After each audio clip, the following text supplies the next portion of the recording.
Hello, my dear wanderers. It's Soren. Welcome back. Tonight, we journey to a world caught between silence and motion. A world where the air hums with distant trains, typewriters, and faint brass bands echoing from a war half a world away. The year is 1918, and on the surface, life feels orderly, certain, and proud. Yet beneath that calm, something unseen begins to stir, quiet as breath, steady as a clock's tick. In small towns and crowded barracks, the world's heartbeat changes without anyone noticing. So before the silence of night surrounds you, take a moment to like and subscribe, just if this brought you peace of mind. Tell me where you're listening from and what time it is for you. Now dim the lights, take a deep breath, and let's drift into tonight's journey together. The year was 1918, and the world was already exhausted.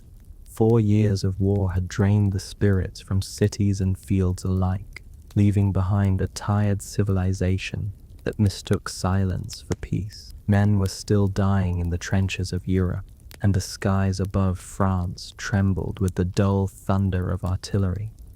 Most people believed that the worst suffering imaginable was already taking place. Few could imagine that something smaller than dust, lighter than air, was about to prove them wrong. In the middle of Kansas, far from the gunfire and the trenches, the land rolled out flat and endless, covered with frost and the quiet hum of survival.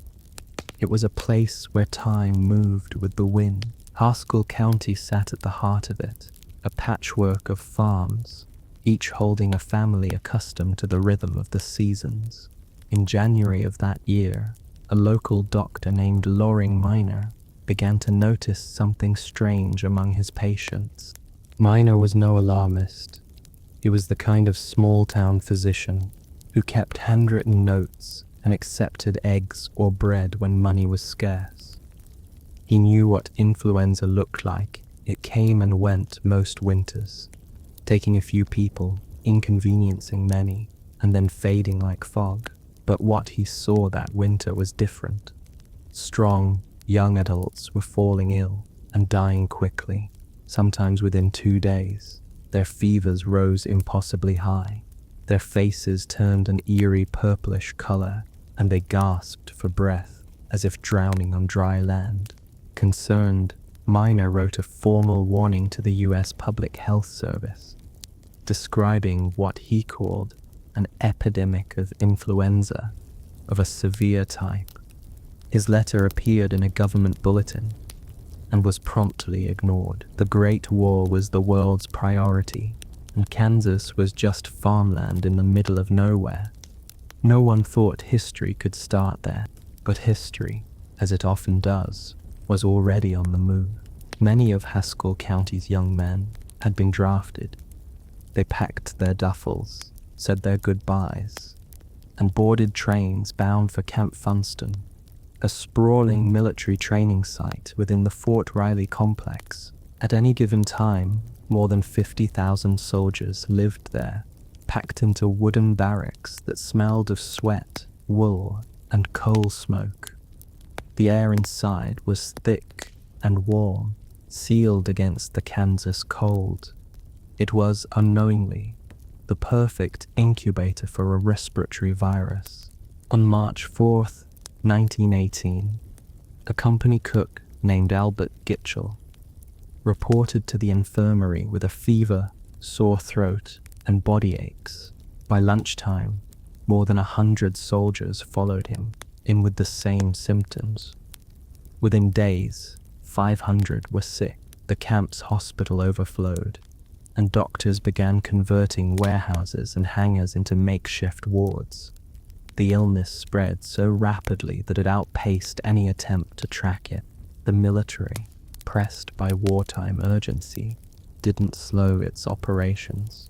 Soldiers had to be trained, moved, and shipped to Europe. Sick or not, the machine of war could not stop. So trains left Kansas, carrying troops to other bases. Georgia, Virginia, Massachusetts, and with them the virus hitched a ride. Within weeks, influenza appeared at dozens of camps across the country. Still, no one panicked.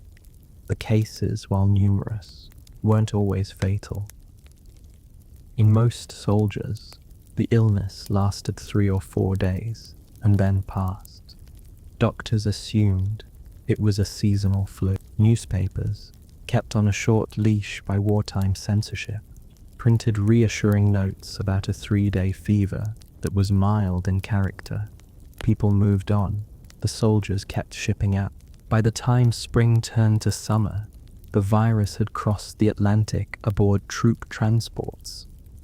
The crowded ships, filled with thousands of young men sleeping in stacked bunks, were ideal laboratories for infection. The men coughed, sneezed, and shared the same stale air for weeks as they sailed toward the war.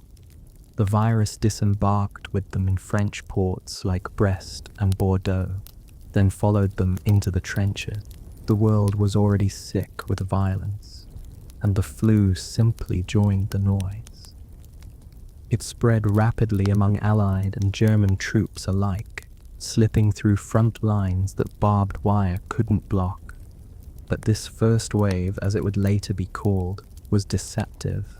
It spread easily but killed relatively few. The symptoms were unpleasant, but survivable. Fever, exhaustion, coughing, aches, most recovered within a week. Even doctors who noticed its speed didn't grasp its potential. They treated it as a nuisance, not a threat. As spring turned to summer, the flu appeared in cities far from the front: London, Paris, Bombay, Shanghai. It moved through trade routes, following ships and trains like a ghost map of commerce. By July, it had reached every continent except Antarctica. Yet, it still seemed harmless enough that few took notice. Compared with the war, it was a quiet problem. And quiet problems rarely make headlines. But viruses don't sleep. In the crowded port cities of northern France, something was changing. The virus, already mutating as it moved from body to body, began to evolve into a more efficient killer. Soldiers packed into transit camps provided the perfect environment, stressed, underfed, and constantly mingling. Each infection offered the virus a new experiment, a new genetic trial. Most mutations failed. A few succeeded. The result was a strain so lethal it seemed almost designed for destruction. By August, the new strain appeared nearly simultaneously in 3 places: Brest in France, Boston in the United States, and Freetown in Sierra Leone. Each outbreak followed the same horrifying pattern. People felt fine in the morning, feverish by afternoon, and dead by nightfall. Their skin turned blue-black from lack of oxygen, their lungs filled with frothy fluid, and their bodies suffocated from within. Doctors, stunned, called it purple death. In Boston, the disease began among sailors at the Commonwealth's pier. Within days, it swept through the nearby naval hospital and into the city. Doctors and nurses worked until they collapsed. By the end of September, the flu had spread to every major city on the East Coast. Philadelphia, busy with its wartime shipyards, ignored early warnings from physicians who begged for public closures. On September 8, the city held a massive parade to promote war bonds. 200,000 people lined the streets. Within 72 hours, hospitals were full. Within a week, corpses filled the streets, awaiting pickup by horse-drawn carts. Funeral homes ran out of coffins, and gravediggers couldn't keep up. Entire families died within days of each other. The city imposed quarantine orders far too late. By October, more than 12,000 Philadelphians were dead. The same scenes unfolded everywhere: Chicago, San Francisco, London, Calcutta, Cape Town. The pandemic did not discriminate. It crossed every border, every ocean. In the trenches, the sick collapsed next to the dying. On ships, entire crews were incapacitated mid-voyage. In some coastal towns, so many people were sick that no one remained strong enough to bury the dead.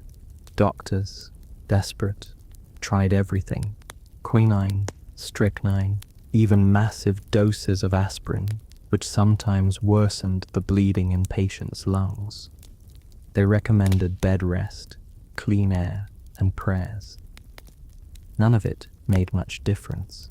There were no antivirals, no ventilators, no antibiotics for secondary infections. Medicine could only what? The only effective measures were social, closing theaters, cancelling gatherings, wearing masks. Some cities acted early and saved lives.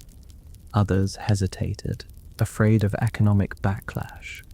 St. Louis, for instance, shut down quickly and kept death rates relatively low. Philadelphia did not, and paid the price. The difference between life and death was timing, not technology. As autumn deepened, the world's death toll climbed beyond comprehension. In India alone, millions perished.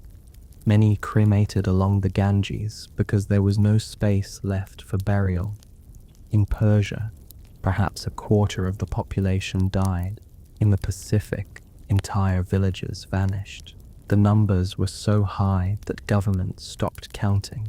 By November, even as the Armistice ended the Great War, the virus raged on. Crowds celebrated in the streets, hugging soldiers and strangers alike, and the flu spread one last time in a wave of joy and relief. The bells of peace rang over the sound of coughing. For some, the flu was a tragedy. For others, it was a blur, a fevered few days that passed. For everyone, it was unforgettable. And yet, within a decade, the world would begin to forget. The second wave faded as winter began. Deaths decreased. Hospitals emptied. Families tried to rebuild their lives. The pandemic had killed at least 50 million people, possibly twice that. But when it finally loosened its grip, humanity did what it always does after catastrophe. It looked away. The silence that followed would become its own kind of legacy. When the coughing finally stopped echoing through the cities, an eerie hush settled over the world. It wasn't peace exactly, just a long collective exhale. The armistice had come, soldiers were coming home, and the newspapers once again had something hopeful to print. For a few precious months, everyone wanted to believe that the worst was over. They closed the curtains on 4 years of war and 1 year of pestilence, pretending that both belonged to the same nightmare, but the virus wasn't quite finished. It lingered like smoke after a fire, hidden in small embers scattered across the globe. By the beginning of 1919, a final wave began to stir. Doctors recognized the pattern immediately: fever, coughing, cyanosis. But they were too tired to raise alarm. The third wave wasn't as explosive as the second, but it was still deadly enough to sweep through communities already hollowed out by grief. In Australia, which had mostly escaped the earlier devastation through strict maritime quarantine, the new year brought an unwelcome surprise. Returning soldiers carried the flu ashore, and it spread across the continent in a matter of weeks. Entire towns locked down again, schools closed, public gatherings were banned, and the familiar mask mandates returned. The measures worked to some extent, but the weariness was palpable. People followed the rules without conviction, the way you do when you're obeying out of habit, rather than hope. In the United States, exhaustion was just as visible. Cities that had been strict in the fall now hesitated to reimpose restrictions. The public had had enough of closures, enough of the smell of disinfectant and the sight of gauze masks. In San Francisco, when officials reinstated a mask order in early 1919, residents erupted in protest. The newly formed anti-mask league held public meetings, arguing that the law was an infringement on personal liberty. One woman famously refused to wear hers even in court, where she was fined and escorted out.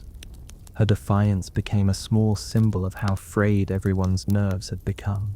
Meanwhile, the Paris Peace Conference convened to carve up the remains of the war. Inside the ornate halls, diplomats argued over borders and reparations, while outside the city, the flu made its quiet rounds again. Even President Woodrow Wilson fell ill. His symptoms suspiciously liked those of influenza, fever, coughing, confusion. Officially, his aides called it a cold. Unofficially, it was the third wave reaching into the corridors of power. Wilson recovered, but witnesses said he returned changed, more irritable, less flexible, and unusually paranoid during the negotiations. Some historians later wondered if the fever clouded his judgment and influenced the harsh terms imposed on Germany. If so, then even the peace treaty that ended the Great War carried the virus's invisible fingerprints. By the summer of 1919, the pandemic was fading for real. There was no single day of victory, no official declaration that it was over. It simply burned itself out. Too many had already been infected, and those who survived carried some level of immunity, like a fire that had consumed all its fuel. The virus sputtered into silence. When the counting finally began, the numbers didn't make sense. At least 50 million dead, possibly as many as 100 million, roughly 1 out of every 20 people on Earth, more than the total killed by 4 years of World War. In India alone, as many as 20 million people died, many cremated along the banks of the Ganges, where funeral fires burned day and night until the wood ran out. In Persia, now Iran, up to 1/4 of the population perished. In Alaska and northern Canada, entire indigenous villages vanished, the few survivors found days later by supply ships that came too late. The losses were staggering not just in quantity, but in quality. The 1918 influenza had cut down the young and healthy. The farmers, the teachers, the nurses, the soldiers. Families were left with the very old and the very young, a hollowed-out middle. In some communities, the number of orphans tripled. Census charts for the 1920s show a strange dip in the population between ages 20 and 40, a demographic scar left by the pandemic's peculiar cruelty. Yet, even with its enormity, the memory of the pandemic began fading almost immediately. There were no memorials for the victims, no national days of mourning. In part, it was timing.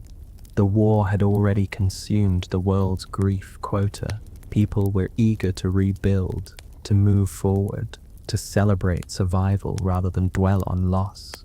Newspapers that had once printed pages of obituaries returned to covering sports, politics, and cinema. Theaters reopened, dance halls filled, and jazz drifted through city nights that had been silent for too long.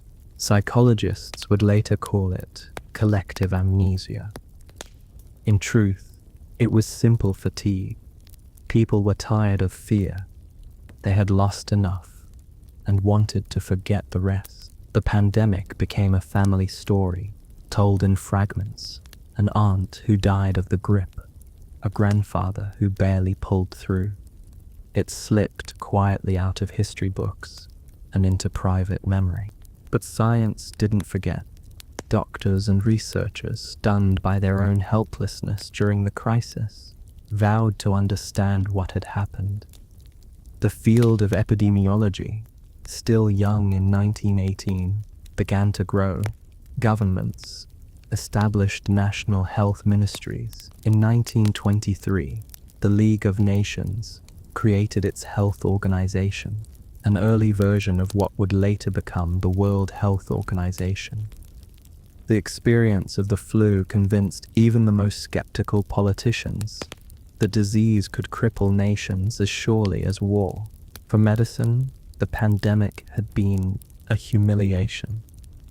Despite all the progress of the 19th century, the discovery of germs, antiseptics, and vaccines for smallpox, doctors had been powerless against an invisible enemy they couldn't even see under their microscope. The influenza virus was too small, too elusive. It wouldn't be identified until the 1930s, when new technology made it visible. In 1918, physicians thought bacteria were to blame. They worked tirelessly to isolate a culprit under the microscope, misidentifying a harmless microbe called Haemophilus influenzae as the cause. It wasn't until decades later that scientists realized the truth. They had been chasing a shadow. The lessons of 1918 were many, but most of them had to be learned twice. The importance of clear communication, the danger of denial, the need for transparency between nations. Wartime censorship had made things worse, not better. Governments that hid the flu to preserve morale ended up with more deaths and less trust. Spain, neutral and free from wartime press controls, reported openly on its outbreaks. For this honesty, the world repaid it with an unfair nickname, the Spanish flu. It was a small, ironic punishment for telling the truth. As the 1920s unfolded, the world moved on. The rhythm of industry, fashion, and music drowned out the ghosts. New words replaced old fears: radio, automobile, jazz. The people who had lost everything in 1918 built new lives because there was no other choice. The dead were not forgotten, but they were quietly set aside, tucked into photographs and unspoken memories. The modern world wanted speed, not reflection. Still, in laboratories and hospitals, the shadow of 1918 lingered. Each winter brought reminders, seasonal influenza outbreaks that were milder, but related distant cousins of the same viral lineage. Scientists began cataloging the patterns, charting the rises and falls of illness like tides. They didn't yet know that the 1918 virus hadn't vanished at all. It had simply mutated into a less deadly form and was still circulating year after year, quietly training the immune systems of those who survived. Even in its quiet phase, the virus was never entirely done with humanity. It had written itself into our biology and our history, waiting patiently for someone to rediscover its story. The rediscovery would come decades later, far from Kansas and the trenches, in places where the ground never thawed and memory was locked beneath ice. But for now, the world was content to forget. The story slipped beneath the noise of the roaring 20s, hidden under laughter, neon lights, and the illusion that progress had triumphed over nature. Of course, nature was simply catching its breath. The forgetting came quietly, which was fitting for a pandemic that had always moved in silence. By the early 1920s, the Spanish flu had already begun dissolving from public memory, and the world seemed almost eager to assist the erasure. The great cities were being rebuilt, industries restarted, and the clamor of post-war optimism drowned out what little was left of mourning. The empty chairs at dinner tables stayed empty, but no one lingered on them for long. Life, as it always does, rearranged itself around the absences.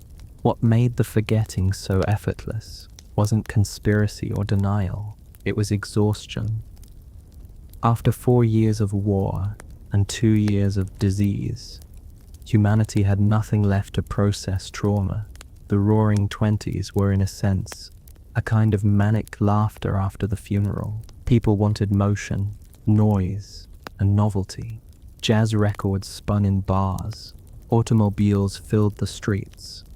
There were new dances, new slang, new technologies, all promising that the future would never again look backward. The pandemic, with its images of masks, mass graves, and silent parades, belonged to a past no one wished to revisit. In most countries, there were no monuments to the victims.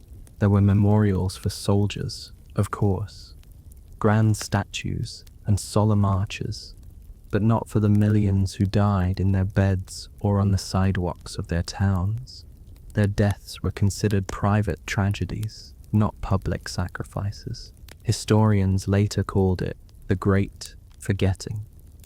Even medical journals wrote about it sparingly, as if embarrassed by how little had been understood at the time. The 1918 influenza had killed more people than any war in human history, yet within a decade it was a ghost in conversation, a topic too grim for polite company. But for doctors and scientists, forgetting wasn't an option. The experience of helplessness in 1918 had left a deep scar on the medical profession. The best physicians in the world had watched people die with nothing to offer but water and prayer. They had applied every known treatment: quinine, strychnine, morphine, whiskey, and heroic doses of aspirin, and none of it had mattered. They couldn't even identify what had caused the illness. Microscopes of the era couldn't see viruses, and the field of virology barely existed. The mysterious filterable agents, as they were called, were still theoretical. That uncertainty fueled decades of curiosity.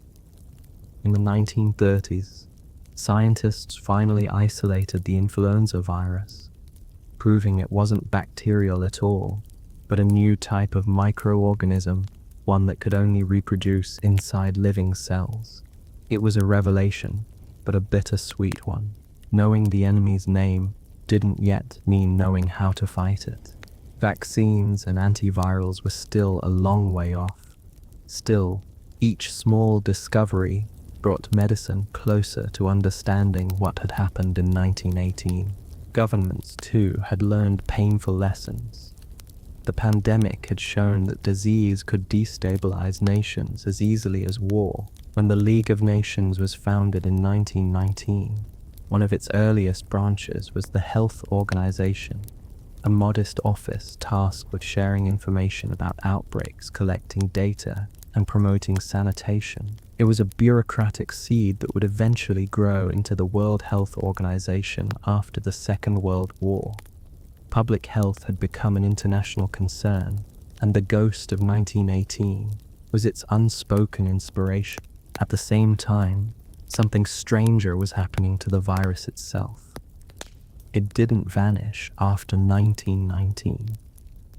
Instead, it adapted, softening its edges and blending into the background of seasonal influenza. Scientists would later discover that the H1N1 strain responsible for the pandemic continued to circulate for decades, evolving and exchanging genetic material with other strains. Each winter's flu was, in a sense, a diluted echo of 1918. The deadliest virus of the modern age hadn't died out, it had simply learned to coexist. In the 1950s, another generation of scientists began tracing those viral lineages with growing fascination. By then, the world had seen new pandemics, the so-called Asian flu of 1957 and the Hong Kong flu of 1968, but nothing like the scale of 1918. Antibiotics now existed to treat secondary infections, and public health systems were far better organized. Still, the comparisons were inevitable. Every new outbreak brought back whispers of the old flu, that dark chapter most people's grandparents never talked about. One man who hadn't forgotten was Johann Hultin, a Swedish-born pathologist studying at the University of Iowa. In 1951, Hultin became obsessed with a question that had haunted medical science for decades. Could the 1918 virus still exist somewhere? Preserved in nature, he reasoned that if bodies had been buried in permafrost, ground so cold it never thaws, perhaps the virus had survived in frozen lung tissue. The idea sounded far-fetched, almost gothic, but Hultin decided to test it anyway. He traveled to a remote Inuit village in Alaska called Brevig Mission, where 72 of the 80 residents had died within 5 days during the pandemic. The victims had been buried in a mass grave on a small hill overlooking the sea. With permission from the village elders, Hultin and a small team began digging. The work was slow and surreal. Hours of chipping through frozen soil under the pale Arctic sun. When they finally reached the wooden coffins, they found that the permafrost had preserved the bodies astonishingly well. Hultin carefully collected lung samples from several victims, sealed them in containers, and brought them back to Iowa. His hope was to culture the virus, to coax it back to life in a laboratory setting. It didn't work. The samples were too degraded, the techniques too crude. He published his results, filed his notes, and moved on. For half a century, his expedition became little more than a scientific footnote, an earnest failure remembered by a handful of colleagues. But the story didn't end there. Decades later, in the 1990s, a new generation of scientists picked up where Hultin had left off. Molecular genetics had advanced beyond imagination. Researchers could now extract fragments of RNA from old tissue and read the sequences like a biological code. At the Armed Forces Institute of Pathology in Washington, D.C., a virologist named Jeffrey Taubenberger began examining autopsy samples from soldiers who had died in 1918. Many of those samples had been preserved in paraffin blocks for archival study. They were fragile, yellowed, and nearly forgotten. Piece by piece, Taubenberger and his team began reconstructing the viral genome. It was like assembling a novel from confetti, hundreds of tiny fragments of text that had to be arranged in the right order. It took years of painstaking work. Then, one day, a retired pathologist in California read about Taubenberger's project in a scientific journal. His name was Johann Hultin. He was in his 70s now, but he remembered the mass grave at Brevig Mission as clearly as if he had visited yesterday. He wrote to Taubenberger, offering to return to Alaska and retrieve new samples. In 1997, nearly 50 years after his first expedition, Hultin went back. The village elders remembered him and granted permission again. He and a small team began digging in the same frozen hill. After several days, they uncovered the body of a woman whose internal organs had been remarkably preserved by cold and her own insulating body fat. Hultin named her Lucy. He removed tissue samples from her lungs, sealed them carefully, and shipped them to Taubenberger's lab. 10 days later, the results came in. The RNA of the 1918 influenza was present and intact. It was the discovery scientists had been chasing for almost 80 years. Using those samples, researchers were able to reconstruct the full genetic code of the 1918 virus. The sequence revealed that it had originated from birds, not pigs, as long believed, and that its structure allowed it to infect humans directly. It was an H1N1 subtype, a designation that would sound eerily familiar decades later when its descendants resurfaced in modern pandemics. The completed sequence confirmed something else too. The 1918 virus was unlike anything seen before or since. It had evolved in a perfect storm of biological opportunity, fast enough to spread, deadly enough to kill, and novel enough to bypass human immunity entirely. It wasn't supernatural, just efficient. Nature's cruelest trick is rarely malice, it's precision. When the study was published in 2005, the world's press called it a resurrection.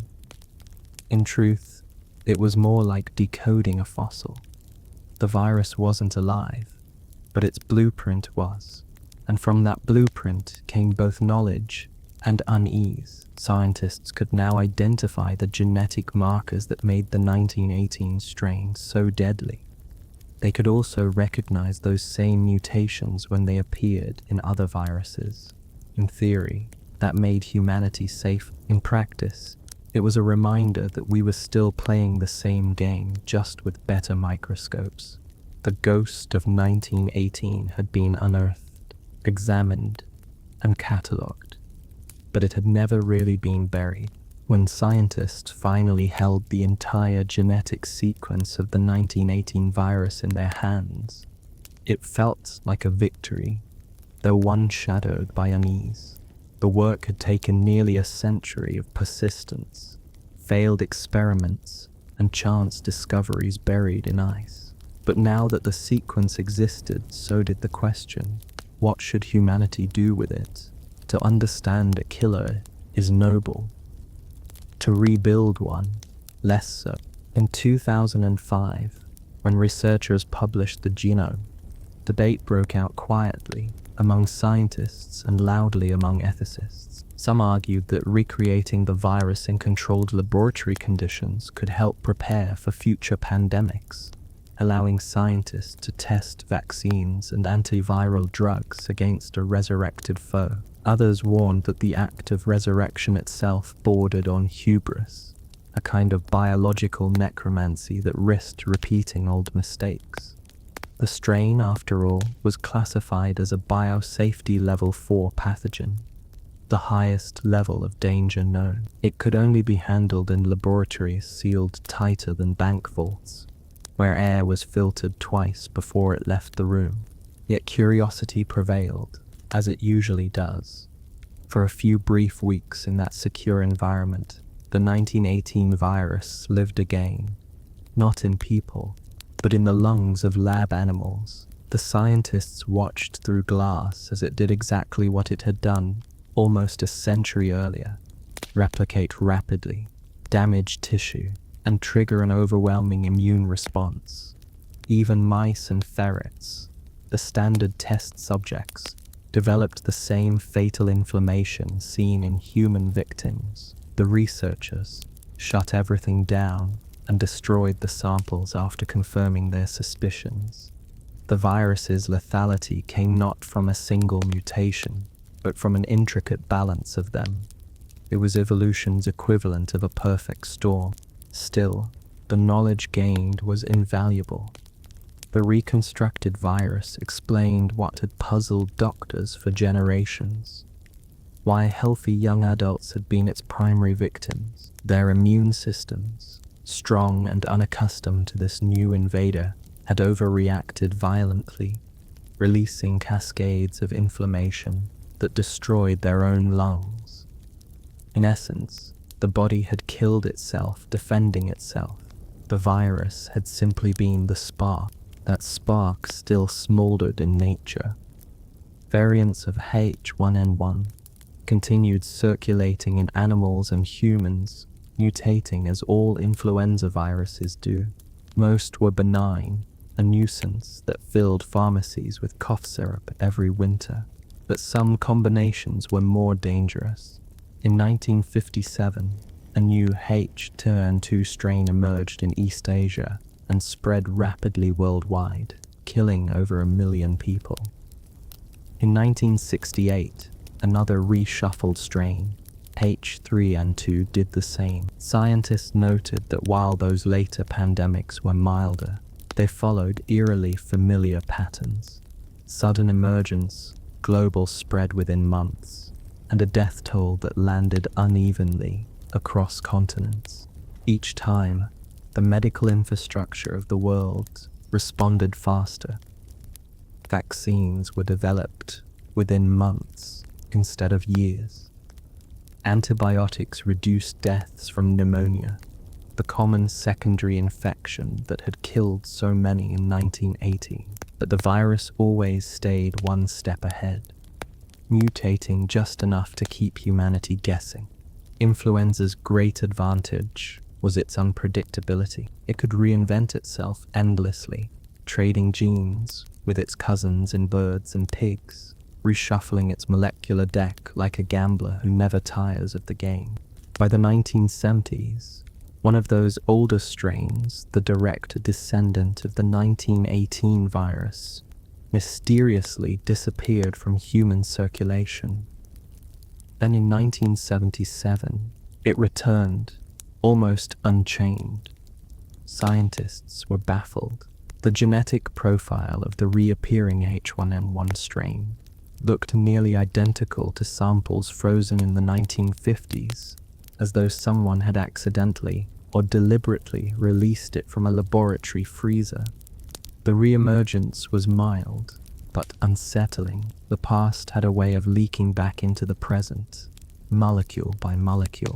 Meanwhile, society's memory of 1918 had begun to thaw as well. The rediscovery of the virus's genome reignited public fascination. Documentaries, books, and studies appeared in rapid succession, framing the pandemic as both tragedy and warning. For decades, it had been a footnote in history.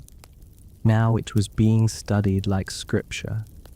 Epidemiologists called it the mother of all pandemics, not out of melodrama, but because every major flu strain since had descended from it in some way. The virus's genetic fingerprints were everywhere, from the mildest colds to the most virulent outbreaks. Still, for all the renewed interest, the emotional distance remained. People could talk about 1918 clinically, academically, even cinematically, but few truly felt it. The black and white photographs of masked nurses and horse-drawn hares looked quaint, almost theatrical, to modern eyes. The world had grown accustomed to the idea that science could contain anything, that assumption would hold until it didn't. In 2009, the H1N1 virus returned once more, this time in a form popularly dubbed swine flu. It was less deadly than its infamous ancestor, but spread astonishingly fast. Airports became checkpoints, schools closed, and once again face masks reappeared on the streets. For a few uneasy months, the rhythm of 1918 replayed itself, though in slow motion. Governments issued calm statements, scientists held daily briefings, and the public watched graphs of infection curves like stock tickers. The outbreak ultimately killed hundreds of thousands, not tens of millions, a difference owed largely to vaccines, antibiotics, and international coordination. But it was enough to remind the world that the story wasn't over. Each new pandemic brings with it a strange kind of déjà vu. The words change, quarantine becomes lockdown, telegrams become tweets, but the choreography stays the same. Denial, fear, improvisation, blame, fatigue, the same debates about masks, personal freedom, and public responsibility echo across decades. In that sense, 1918 never truly ended. It simply became the template. Medical historians sometimes describe pandemics as mirrors. They don't just reveal pathogens. They reveal societies, their strengths, their weaknesses, their priorities. In 1918, the mirror showed a world too distracted by war to notice its own vulnerability. In 2009, it reflected a world that believed technology alone could save it. Both times, the virus exploited human behavior as much as biology. And so, when the 21st century faced yet another global outbreak, this one far deadlier in reach, though milder in proportion, the comparisons returned again. People dusted off the old headlines about mask ordinances and public fatigue. Historians revisited reports from the 1918 Anti-Mask League and found the same tone of exasperated defiance. The only difference was the medium. Outrage had gone digital. Even a century later, the same ancient patterns of resistance and exhaustion played out, only faster, louder, and streamed in high definition. But to understand those echoes, you have to return to what made the 1918 flu different, not just its death toll, but its silence afterward. The generations that lived through it rarely spoke of it. Grandparents who described the Great Depression or the war with vivid detail would pass over 1918 with a single line: that was when everyone got sick. The trauma was too large to fit into stories. You could narrate a battle, but not an empty street filled with the smell of disinfectant and the sound of coughing. Some historians think that silence shaped the modern world more deeply than we realize. The children who grew up amid that silence became the adults who built the 20th century's medical infrastructure. They were the ones who demanded clean water, vaccination programs, and hospitals that could handle mass illness. They had seen what happened when the system failed. Their silence wasn't forgetfulness. It was motivation, quietly redirected in the cold, rational light of laboratories. The legacy of 1918 lived on as a cautionary blueprint. Every pandemic preparedness plan, every emergency stockpile, every new vaccine formula carried its genetic ghost. Even the seasonal flu shots millions take each year are, in a roundabout way, a ritual acknowledgement of that old catastrophe. Each injection is a handshake with history, an annual bargain between the living and the virus that once humbled them. The story of 1918 isn't really a story about disease. It's a story about adaptation, ours and nature's. It's about how progress coexists with fragility, how the modern world's confidence is always one mutation away from humility. Every era believes itself smarter than the last. Every era learns, eventually, that nature doesn't care. And in the quiet moments between outbreaks and news cycles, the lesson still hums under the surface. The silent killer was never just a virus. It was complacency, the belief that history doesn't repeat if you simply refuse to listen for the echo. It's strange how easily complacency returns after catastrophe. The 1918 influenza had taught governments, scientists, and ordinary citizens how fragile civilization could be. But within a few decades, the lesson blurred around the edges. Progress has a way of making people forget the conditions that created it. By the middle of the 20th century, antibiotics and vaccines had transformed medicine into something almost godlike. Polio had been tamed, smallpox was shrinking, and doctors could finally cure infections that once guaranteed death. The idea that an invisible particle of RNA could bring nations to their knees began to feel outdated, a relic of a more primitive century. The 1918 pandemic slid further into abstraction.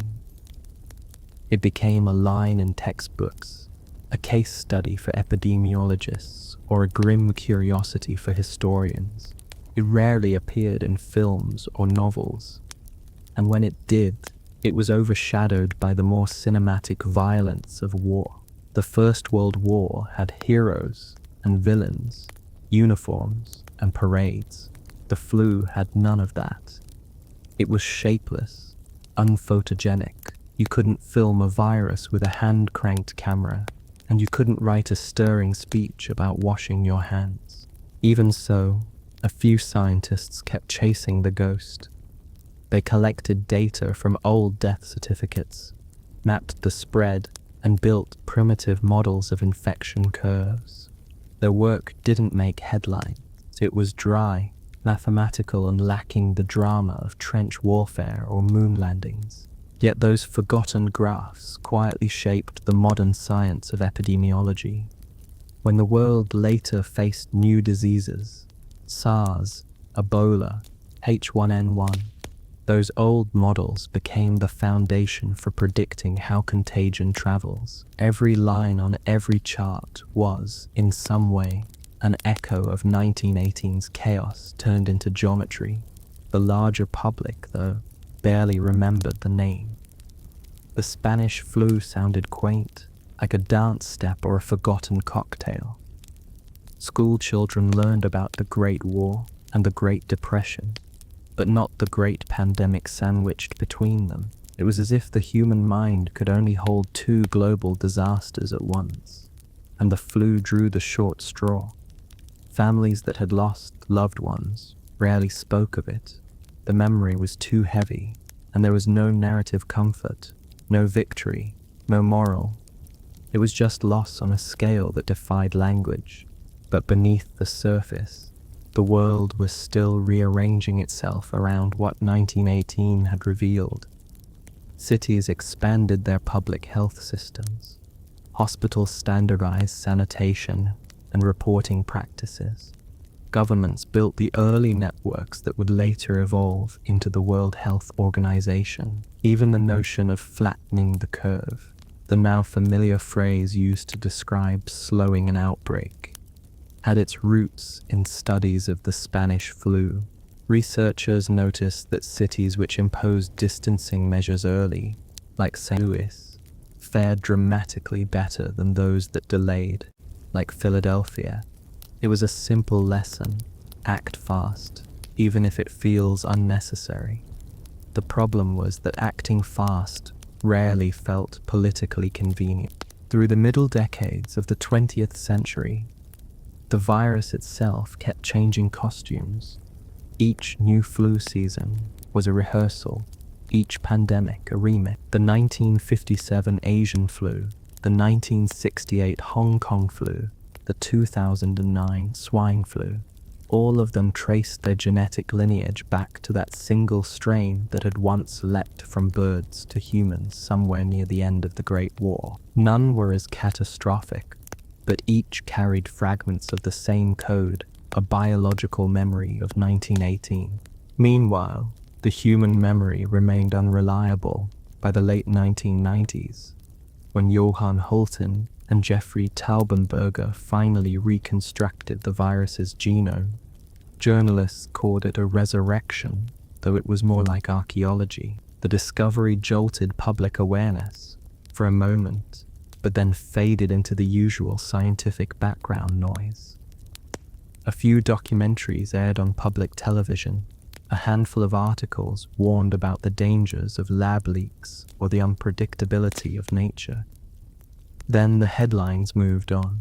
The pattern was familiar: discovery, alarm, boredom, repetition. Humanity liked to flirt with disaster, not marry it, and yet the lessons waited quietly in archives and medical journals, ready to be rediscovered whenever the world stumbled into the same trap. When the next global pandemic arrived, a century later, the parallels with 1918 were impossible to ignore. The masks, the closures, the debates about freedom versus responsibility. It was all there, replayed with modern vocabulary and faster communication. Historians dusted off newspaper clippings from San Francisco's anti-mask league and found the same arguments, word for word, just written in fountain pen instead of pixels. The irony was that the very progress inspired by 1918 had also made people believe they were beyond such things. Technology breeds confidence, and confidence breeds risk. By the time the world once again found itself counting cases and debating mandates, the old lessons sounded almost prophetic. The details were different virus, different century, but the structure of panic was identical. People rediscovered, almost verbatim, that epidemics don't just test immune systems, they test patience, empathy, and trust. Through it all, the memory of the Spanish flu shifted from history to metaphor. Writers began invoking it as shorthand for fragility, the way people once spoke of Atlantis or Icarus. It became a story about what happens when ambition outpaces humility. The silent killer had been nature, yes, but also the human tendency to overestimate control. Even now, more than 100 years later, the numbers remain almost abstract. At least 50 million dead, possibly twice that. It's easier to think of them as data points than as people. A mother in Chicago, a dock worker in Mumbai, a teacher in Madrid. Each one a single pixel in the vast, blurred portrait of catastrophe. The scale defies visualizing.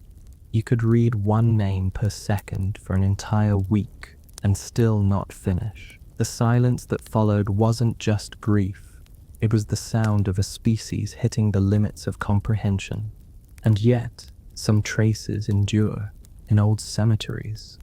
The clusters of identical death dates, October 1918, November 1918, still tell the story. In archives, letters written in shaky handwriting mention the fever or the bad lungs. In family photo albums, there's the occasional gap, a sibling who lived only 20 years, a parent no one remembers meeting. Those absences are the real monuments, uncarved but permanent. Science continues to carry the story forward in its own quiet way. Each flu shot, given by a nurse on an ordinary Tuesday, is a small act of remembrance. Each outbreak model run on a government computer is a descendant of the charts drawn by exhausted doctors in 1918.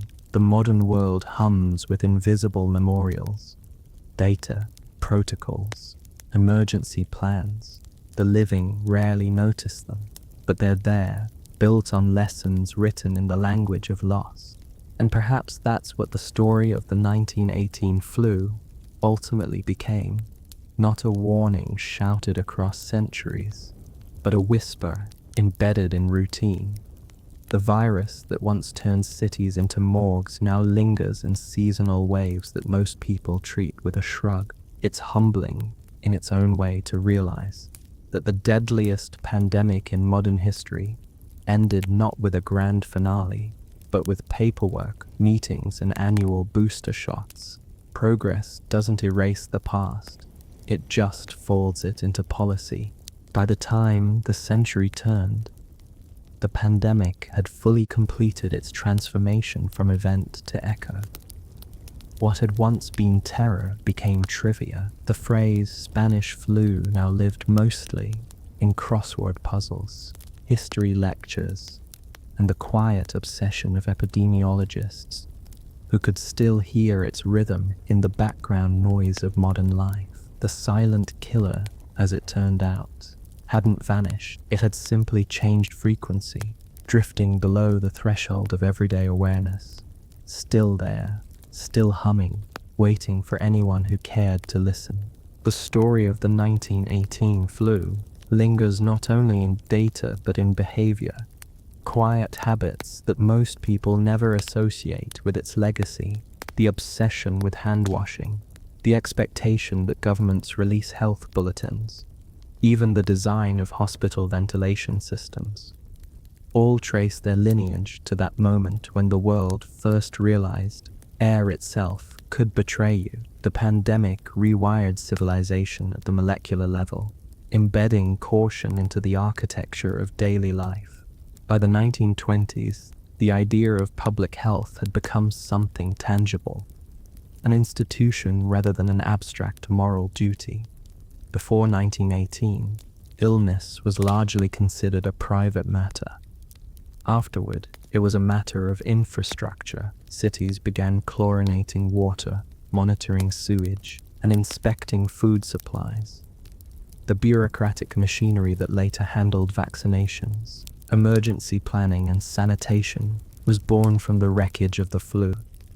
Even the image of the doctor changed, from solitary healer to civil servant, a cog in the vast machinery of disease prevention. For all its bureaucratic origins, that shift saved millions of lives in the century that followed. Each improvement, the polio vaccine, antibiotics, sterile surgery, was built on the acknowledgement that ignorance is deadly. Yet humanity's relationship with disease remained complicated. Fear faded, confidence swelled, and soon the lessons of humility began to erode. By the mid-20th century, medicine had learned to perform miracles, and miracles tend to make people forget the reason they were needed in the first place. That forgetting came back into focus whenever the pattern repeated. In the late 1950s, the Asian flu spread through schools and factories across continents, reminding the post-war generation that prosperity did not grant immunity. 2 decades later, the Hong Kong flu repeated the lesson in a more subdued tone. Each outbreak prompted the same uneasy mix of modern pride and ancient fear. Airplanes replaced troop ships, cities replaced camps, but the rhythm of infection was unchanged. The virus didn't care about progress, it only cared about opportunity. Scientists learned to watch the virus's mutations the way meteorologists watch storm systems. The language of prediction waves, peaks, hotspots came directly from the statistical habits formed after 1918. Virology grew into a global discipline. Labs in London, Tokyo, and Atlanta began sharing samples. Influenza strains through what became known as the World Influenza Surveillance Network. Each year, the network decided which strains to include in the annual flu vaccine, a ritual of precaution rooted in century-old anxiety. There was poetry in that process. Science as memory, vaccines as tiny monuments to past mistakes. Each needle jab carried a faint echo of Kansas, Camp Funston, and the nameless doctors who had once stared helplessly at patients turning blue. Yet outside those circles of expertise, the public grew increasingly detached from the story. Pandemics were things that happened to other generations. In grainy photographs and dusty archive, most people's only interaction with influenza was a brief fever every winter and an occasional reminder to get your shot. That calm confidence, as always, was temporary. The world that 1918 had reshaped was still vulnerable to its own biology. By the early 2000s, new viruses began emerging: SARS, avian flu, MERS, each triggering a brief panic before fading back into the background noise. Governments rehearsed emergency plans written by committees that had studied 1918's failures. Some of those plans worked, others faltered, but the blueprint was the same: isolate, communicate, mitigate. The irony was that the more the world prepared, the less it believed preparation was necessary. The true legacy of the 1918 flu wasn't in the viruses that followed, but in the strange psychology it left behind, a pendulum that swung between vigilance and denial. Humanity seemed condemned to oscillate between panic and complacency, learning and forgetting in cycles. Each new outbreak reignited the same questions: how much freedom should people surrender for safety? How much truth should governments tell to avoid chaos? The answers varied, but the arguments never changed. They were inherited disputes, passed down like family heirlooms from the age of horse-drawn hearses and gauze masks. One quiet consequence of that inheritance was the rise of medical transparency. In 1918, censorship had been considered patriotic. By the 21st century, it was unthinkable. When the next pandemic arrived, news traveled at the speed of light, and fear moved even faster. The technology that once promised clarity instead amplified confusion. Rumors spread as efficiently as any virus. The lesson of 1918, that secrecy kills, had mutated into something harder to manage: the problem of too much noise. And yet, the parallels remained hauntingly precise. People still argued about masks. Cities still measured their responses in case counts and hospital beds. Scientists still scrambled to decode genomes while politicians promised stability. The vocabulary was modern, but the script was the same. History, it seemed, was not a straight line, but a loop, a slow orbit around the same frail truths. In quieter moments, when historians revisited 1918, they often marveled not at its scale, but at its silence. The event had reshaped the 20th century more profoundly than any war, yet it left almost no monuments, no victory arches, no national holidays, no famous last words. It existed in footnotes, hospital records, and the cautious tone of public health announcements. Even the survivors rarely spoke of it. The trauma had calcified into a kind of collective restraint, as if naming it too often might summon it again. That restraint became its own inheritance, the bureaucratic calm with which governments now respond to outbreaks. The measured language, the charts, the graphs, owes more to 1918's silence than its suffering. The world learned to speak about death in numbers, because words for the experience itself had failed. The abstraction was protective, a way to contain something that once defied containment. There's an almost poetic symmetry in that transformation. The pandemic that erased so many voices ended up teaching the living how to speak carefully. It gave birth to the language of risk and probability, of case rates and mortality curves. It made the world statistical, and in that statistical world, every future pandemic would unfold not as a mystery, but as a model.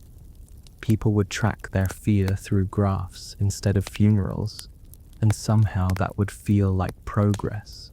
But under the models and numbers, the same unease endures. The quiet awareness that everything stable depends on forces we barely understand. The air, the touch, the unseen particle floating in sunlight. The lesson of 1918, if it has one, isn't simply about disease. It's about humility. For all our confidence, we are still living in a biological house we don't entirely own. Every few generations, the landlord knocks on the door to remind us, and when that knock comes, the sound is familiar. It's the same rhythm the world heard more than a century ago, muffled through masks and memory. The same breath, the same whisper, the reminder that control is temporary, and that the quietest killers are the ones we stop listening to. A century after the first coughs in Haskell County, the echoes still ripple. The 1918 influenza pandemic belongs to a world of sepia photographs and telegrams, yet its fingerprints remain on the pulse of the modern one. Every hospital protocol, every vaccine campaign, every global alert owes something to that invisible teacher that spoke in fevers and silence. It's a ghost woven into modernity's bloodstream, too small to see, too old to forget. When historians talk about the Spanish flu today, they do so with a tone that is both reverent and bewildered. The numbers are vast, but numbers are poor storytellers. 50 million deaths is a statistic until you imagine a single street corner emptied of familiar faces. In 1918, those absences multiplied until they became the air itself. The pandemic didn't just take lives, it rearranged time. It erased the continuity of families, interrupted generations, and forced the living to rebuild the narrative of normal life from fragments. But perhaps the most haunting part of the story isn't the death toll or the medical failure. It's how quickly the world healed on the surface, at least. Within a year, music returned, cinemas reopened, and headlines turned to economics and politics. There was no long public mourning, no national conversation about collective trauma. People simply folded the memory away, as if storing it in a drawer, labeled "Do Not Open." Yet, even sealed away, it influenced everything that came after. The silence itself became its monument. That silence taught doctors to document everything. It taught bureaucrats to count.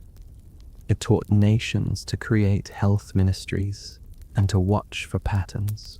Out of despair came data, and out of data came prevention. The transformation was quiet, but total.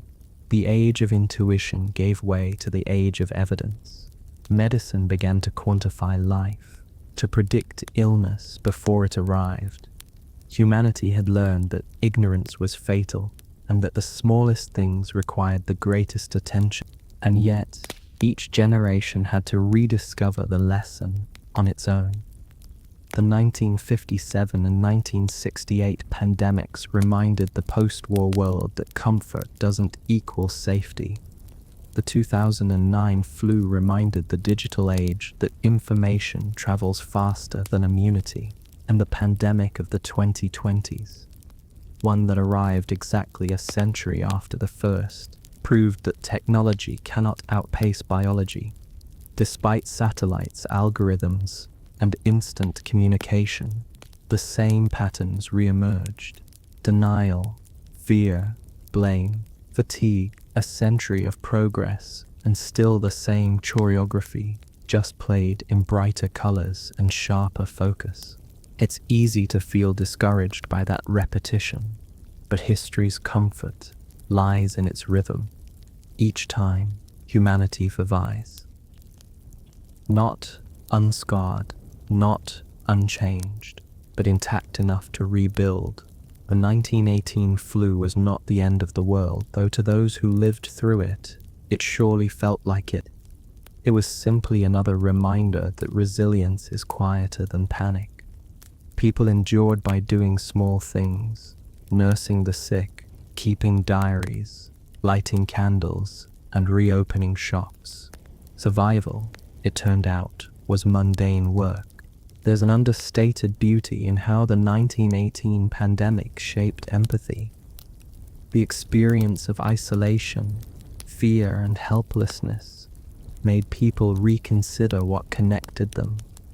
They realized that disease didn't care about borders, classes, or ideologies. For all the cruelty it unleashed, the flu was also a brief, brutal equalizer.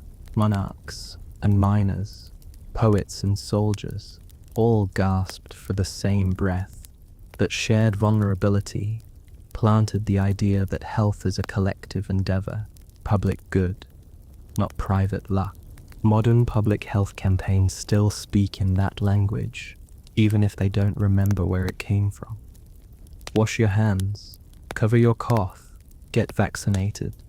Simple phrases, repeated endlessly, built on the bones of a forgotten century. They sound mundane now, but they were once revolutionary, small rituals of defiance against chaos. Every instruction printed on a bottle of disinfectant is, in its way, an echo of 1918's panic, translated into calm procedure. If you look closely, you can see the ghost everywhere, in the open windows of crowded classrooms, in the sterile smell of hospitals, in the way people flinch when someone coughs in public, in the quiet expectation that governments should act when illness spreads. The pandemic changed what civilization considers normal. It taught the world to see the invisible and to design against it. The 1918 influenza also changed how scientists understood time itself. Before it, pandemics were seen as singular events, acts of fate. Afterward, they became cycles to be studied, predicted, perhaps even interrupted. The modern flu vaccine, updated each year, is an acknowledgement that history never truly ends. It just mutates. Each injection is a kind of truce, a reminder that the battle is ongoing, but manageable. It's as if the descendants of that long-dead virus and the descendants of its survivors have agreed to coexist, each keeping the other in check. What remains most poignant, perhaps, is the way memory and biology intertwine. The grandchildren of 1918 survivors carry antibodies and genes shaped by that experience. Their immune systems bear the faint signature of that confrontation, an inherited whisper of resilience. In that sense, the pandemic didn't just kill, it edited humanity. Every cell that learned to recognize a flu virus became a tiny archive of survival. And so, the story continues. Muted, cyclical, patient. The silent killer didn't vanish. It adapted, and so did we. The balance between fear and progress, between remembering and forgetting, remains delicate. The real triumph of 1918 wasn't the eventual vaccine or the scientific breakthroughs. It was the realization that humility and endurance are the only permanent defenses we have. In the end, the 1918 flu is less a tragedy than a parable. It's a reminder that control is an illusion, that cooperation is fragile, and that resilience often looks like routine. It shows that the smallest things, a sneeze, a cough, a single breath, can rewrite civilizations, and it leaves us with a strange comfort. If humanity survived that, it can survive almost anything. So the world goes on, carrying the faint hum of that old catastrophe in its veins. Cities rise, children laugh, and laboratories quietly watch the skies for the next sign of mutation. The silent killer has learned to whisper, and humanity, finally, has learned to listen, if only in moments of stillness, when the air feels heavy and history seems to hold its breath.